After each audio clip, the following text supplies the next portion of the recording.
First of all, I should probably tell you some of the things that have just happened in the last couple of minutes.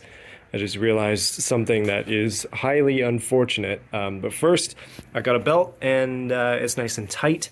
It's actually too tight. It's way too tight. I need to change that because it's just simply not going to work. But it's good that I didn't go any further with this because I've just realized something extremely dumb that I didn't even think about, and that is that the engine turns in a way that means that this thing actually goes backwards. I realize again that that was really, really dumb of me to make a mistake like that. Really, what I need to do now is cut the engine mount off and turn it around, and now the exhaust is going to be facing my back as I drive. I guess I may as well show you what I'm talking about.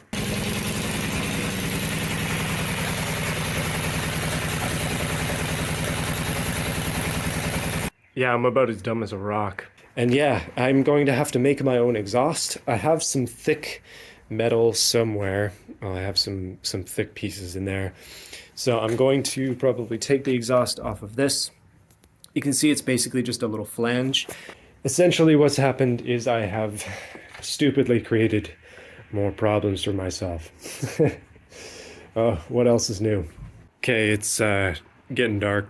I'm out here trying to make this thing work. Basically, I've got some vice grips holding up the engine, as you do. I'm gonna have to re-drill the engine mounting holes that I did before, which is fine, and I've sort of lined it up. This is with the OG belt to be able to sit this way, which is good, and that's with the muffler off. We have a ton of seat back room, although let's be real, I don't trust it because I don't want to be leaning back on here and starting to feel my shoulders getting hot because, yeah, I'm assuming that area is going to get extremely hot. I took off the muffler. It looks like this. Fairly simple little thing. Basically, just taking the exhaust in the bottom end here and popping it up the top there, likely through a little bit of material. So I say goodbye to that because we're not using it anymore. I guess what I could do if I wanted to keep it is just mount it upside down maybe, and then weld onto it and sort of go from there. But what I'm thinking I'm probably going to do is make a flange, and then I have this sort of thin-walled pipe. This is not really pipe, it's a handle off of the snow, or the, not snow blower, but this is actually the handle from the original power washer that this engine came off of. So I'm going to cut it, obviously, and then weld it, not directly to the engine, but to a flange, and then stick that flange onto here, so it'll be down like that, perhaps, with a hole in it. Alternatively, I could start to use some of this, but that bend is kind of necessary. I want it to be bent basically like that. Otherwise, it's not going to work. I mean, I could just use a piece off of there, but then it's going to be further out and closer to my body, which is unideal. So yeah, the engine is moving further back. Where I have it set up now allows me to do the idea that I have, where I can sort of put down something like that to engage this, which is good. One reason I don't like that closer to this side instead of being over on that side is because this side has a little bit of play in it, so the axle might be bouncy, which is really, really unideal. I have some ideas to try and fix that. I might wrap the inside of that one piece with one thing of tape, perhaps, like the same sort of tape I used to wrap the steering wheel, and then force it in, and then bolt it in, just so it has like a little bit of extra, basically a millimeter extra layer on there, and that should help keep it straight. But I don't know, man, this is all so janky and broken. But it's, yeah, I mean, it's almost a good thing that I didn't weld it on there too strongly, although I would have found out fairly quickly if I hadn't, yeah, done this. The good part about this new engine mounting situation is there's a lot more space in front of the engine, and this is a lot more centrally mounted. I think the big boy Tecumseh might fit on this, and I'm actually going to test it right now. So I decided that I was going to make my own custom exhaust, at least my own header. The bolts are a little bit crooked on there just because the welds are unfortunately keeping them off of the plate from being flat. And I haven't ground it down completely flat yet, but I just wanted to test this out in its stock form. This is obviously not how the engine's actually going to sit. You can see the tolerance there is pretty good, so hopefully it doesn't leak too bad. This is going to be the first start with this header, and I'll give you a listen on what it's like.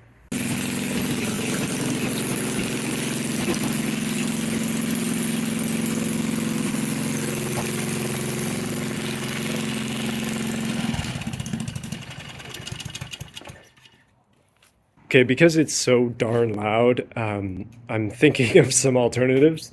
At this point, what I think I'm going to do is I'm going to cut above that hole, and I'm going to get some more of this tubing that I have and just kind of extend the exhaust piece out, because obviously this is not the orientation of the engine, but what is going to happen is it's going to go down to like here-ish, and then I kind of want to point it back, so the exhaust will be a little bit more, I don't know, a little bit more involved than it was previously.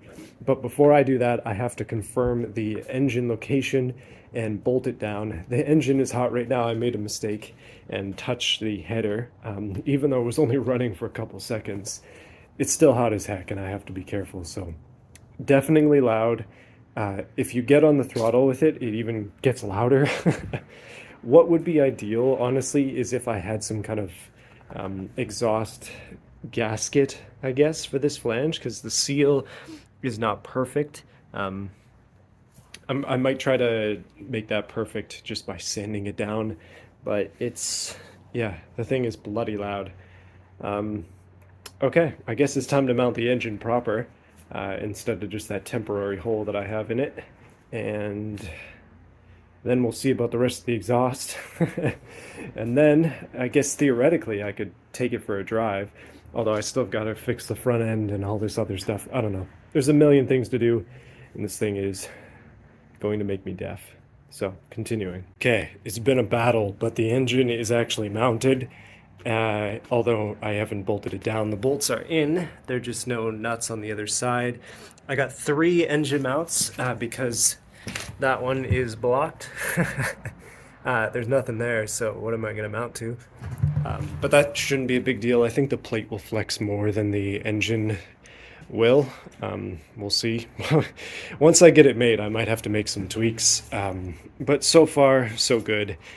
This is basically the gist of what it's going to look like. Now, the biggest challenge that I have at the moment is I haven't finished everything. You can see the back wheel on the left is crooked, and that's because it's not mounted. The fronts still need to be finished, and obviously the exhaust as well. But I came up with a good idea for that. I happen to have another piece of tube exactly like that one that I used for the manifold, and what I'm going to do is I'm going to chip chop right around here and press that out and bend it, and then I'm going to set it something like that, so it's going to exit out the side, and then I can kind of change that angle however I want. The ideal though is that it kind of needs to be pretty high up, because otherwise I'll have to cut out part of the frame rail to accommodate it. I don't want this thing rattling on there. But now that I have an engine position, I can work on the rest of the exhaust, so I think that might be what I do now, or I should probably fix that. So this belt looks like it's in tension, but it's actually not. There's a decent amount of give to it. Not too much, but a good amount. You can see the plate there is flexing, which is unideal. So I might make the pulley come from underneath. But I have to design that whole system before this thing can actually drive. That is probably the biggest barrier, but we're getting there. Boys, it's been a couple weeks and the season has changed drastically, so I've had to clear out the garage in preparation for my wife to park in here because, yeah, otherwise I'm going to be sleeping on the couch. And no, it's not that bad, but I don't know, man. You got to be good to your significant other, and this is one of the ways that I do that. So I'm in a bit of a rush to get this done, and I've been welding pretty much all day trying to get this thing sorted. The back end is entirely together. So that thing that I have talked about a million times is actually welded on. Probably won't be able to see anything. Cleaned it up quite a bit, and everything here is tight. Like the wheel bolt there is tight. All that is all tightened up. All that is good. I'm probably not going to have time to drill this today and fully mount the engine. It's currently sitting over there. By the way, I'm not sure if I've shown this yet, but header extension. It leaks water, so it's not a perfect exhaust, but I mean, it's cool.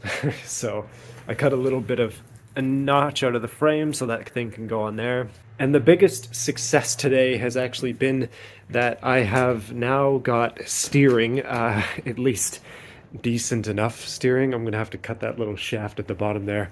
Basically what I've done is just welded an end onto this thing. I straightened it up, welded an end to it, and then I have a shaft here that I've bent and also cut and welded because it was a little too long. Yeah, I don't know, welding is fixing all my problems. What I just recently did was I put a little bit of what I'm calling a cherry on the end of that, just laying on some weld. It's just some flux core wire on there to make sure that that thing doesn't pop out. But turning the steering wheel does indeed turn the wheels. It mostly works on its way to the left. You can see there's a bit of slop in it. It's not perfect, but I at least have some form of steering. Kind of. That is obviously subject to change. Honestly, what I should have done way at the beginning to make this a lot easier for myself is just get a kit, because like this is as much as I can turn right at the moment, and then left a little bit better on the way, but honestly not much. Yeah, it sucks, but it's whatever. This is mostly just a setup so that I have something to test this with, because I'm so darn close to being able to hook this up. The engine mount holes are all drilled. I could theoretically mount this, drill that axle, and I would need a way to tighten the belt, but I might actually be able to drive it, as nuts as that sounds. But the way that the holes are drilled, it means that the belt would not be taut, so yeah, I guess there's that. Basically what would happen if I don't have that belt tensioner is that you start the engine, the wheels would immediately turn, and then if you put it on the ground without actually getting into it, the engine would die because it's like holding it up basically. So yeah, I think it's self-explanatory, but basic gist of it here is we have a running, okay, maybe not, but rolling and steering chassis with the engine mounts drilled, belt on, pulley not connected yet, and that engine is sitting right over there ready for it. So in the next clip, you shall see the final product for the testing. It's a bit late right now to actually run this engine because it's deafeningly loud with that custom exhaust, but yeah, probably next weekend I'm gonna have something cool. It's too bad MZ tomorrow, I just don't have time. But man, boys, that's some progress.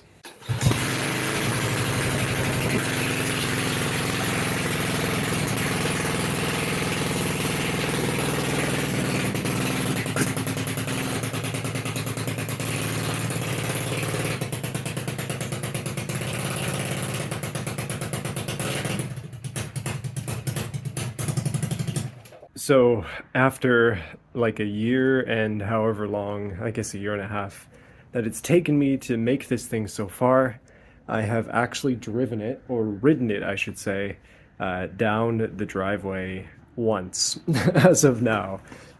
This is my driveway. It's not particularly long, but I made it all the way to the end with my current belt and everything set up. But I thought I'd give you a bit of a rundown on what happened so far and what's actually going on here, because yeah, I guess there hasn't been an update for a while. I filmed all of these clips over the course of like a month because I wanted this to be the video where it's like me driving it, enjoying it, and then next video would be sorting out its issues. I'm still holding to that, so I don't know, we'll see. But at the moment, this piece here is my belt tensioner, which is needing quite a bit more tension, because when I got down to the end of the driveway, the belt was smoking significantly. So this whole setup with the bungee cords was really just to see if this whole idea actually works. But the gist of it is essentially that you can see the pipe is bent, so you just lift it and lock it in place. But yeah, that's far too flexible, and I need to figure out a way to like have a joint in the middle of this, which is causing me problems. But until I get that down, the belt is out of tension and therefore not enough to actually drive this thing forwards. It's in a weird position where if you stop, then the go-kart kind of has problems. It also has no throttle, has no brakes. So I don't want to just lock the belt down, because then I'm going to start the engine and then it's going to just like take off down the driveway, and then it'll be like, well, there goes all my hard work into my neighbor's garage. But basically my goal for the rest of the afternoon here is to try and sort out this belt situation. This is the trickiest part of the whole thing. Honestly, if I just went with a clutch and a gear, then this would already be sorted. I wouldn't need a belt tensioner, I wouldn't need anything like that. And honestly, I probably should have just gone for a clutch with a gear. But I was being cheap and trying to do this on the cheap, and I'm paying for it now in development time. Obviously, throttle comes after that. I want to be able to control how fast the engine is actually spinning, because at the moment it's basically just full out the whole time, and that's not good. It burns the belt, and what I need to be able to do is release the tension and release the throttle so that the RPMs go down, and then we're not toasting the belt as it sits in neutral. And then after that we'll do brakes. I don't know what I'm going to do for brakes. Honestly, yeah, no clue. I think probably what I'll end up doing is just, I don't know. I had this idea where I was going to use one of the snowblower parts to make like a little rotor on this side, but as you can see, there's really not a lot of space. I'd have to cut out the engine plate for this. And then I was going to do like a little like crimping solution thing with a caliper that I create, but that's like far too complex. So I might just buy a system like that. Overall though, I mean, drive to the end of the driveway, successful. I wish you could have seen the whole thing. But also not without its issues. Next thing I gotta do, bolt that in properly so it's not wiggling around, and then, yeah, we'll see.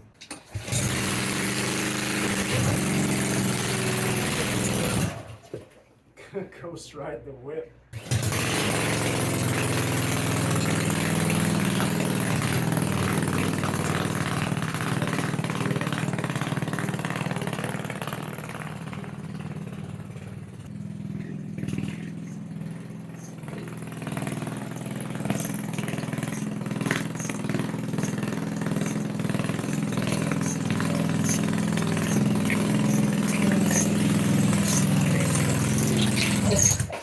And so, another iteration, another failure. This, it just ain't working the way I'd like it to. The belt smokes way too much. The whole setup here kind of works. This is actually the second hole I drilled for it, so I'm weakening my frame, but the gist of it is that it's supposed to be able to tighten the belt on, and then you hold this up and drive, but it's not really working. Basically what's been happening is I get to the end of the driveway, I turn, and then the belt starts to smoke, and even if I have the thing up, it doesn't want to go anywhere. That's why I'm calling this video, boys. We have a first drive. It's less successful than I'd like, but at least it is something. Next time, we improve it. Yeah, today, thankfully, the snow went away. That's the only reason I'm able to be out here. It's a beautiful day. Anyways, see you again next time.